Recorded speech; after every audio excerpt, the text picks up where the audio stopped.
Welcome to another presentation by My Weight World.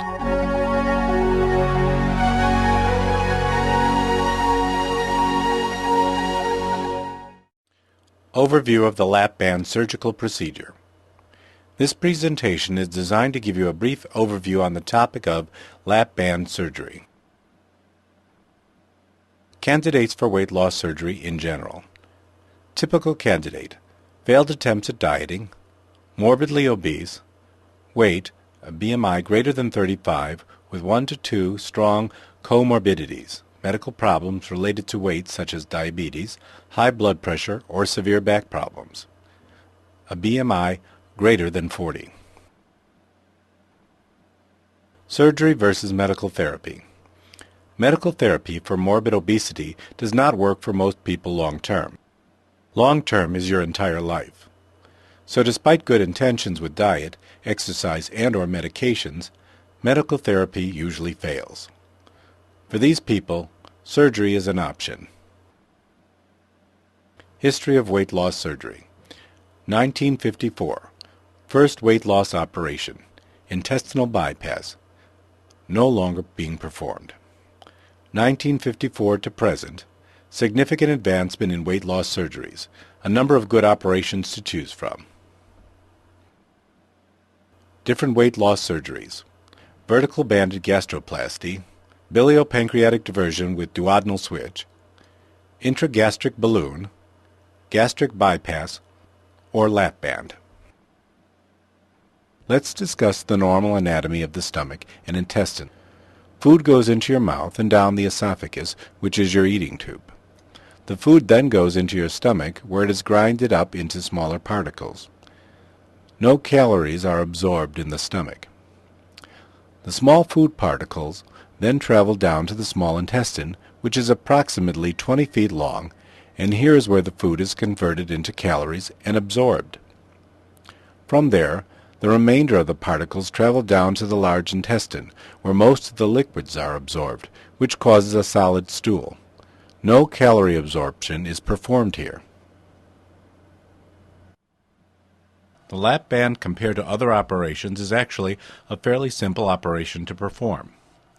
This animation will give you an idea of what it is like to perform a Lapband operation. First, laparoscopic instruments are placed in the abdominal cavity, and then a camera is inserted. Attention is then drawn to the stomach. The Lapband device itself is wrapped around the stomach and locked into place.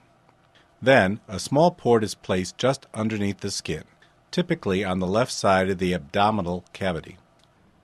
Then saline, or salt water, is injected into the port to inflate or deflate the Lapband itself.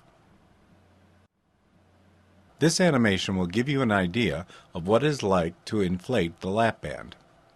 Saline, or salt water, is injected through the port, and this can inflate or deflate the band itself. This is typically done in a doctor's office. As the band is inflated, it tightens up the ring around the stomach, constricting the stomach and decreasing the amount of food or liquids that can flow into the stomach. This gives you a feeling of fullness. Lapband. One weight loss component. Reduces the size of the stomach, which reduces the amount of food you can intake. Surgical treatment: excess weight. Excess weight. Existing weight minus your ideal body weight for your height and sex. Example: a 5'4" female with a present weight of 335 pounds. Her ideal weight would be 135 pounds.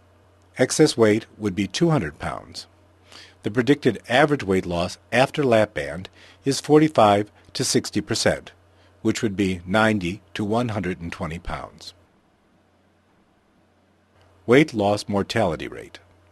The average program mortality rate is less than 1 in 1,000. Complication rate. Overall complication rate is between 0.1% and 2%. Major complications. Examples: blood clot to the lung, hole in the stomach requiring surgical repair. Minor complications. Examples: urinary infection, pneumonia, incision infection, mechanical failure of the device. Summary. The lap band typically has a good outcome. Weight loss is for one reason: small stomach constricted by the band. Average loss of excess weight 45 to 60%. Average low death and complication rate. Suggest you see the presentations on other weight loss surgical procedures on My Weight World. This has been another presentation by My Weight World.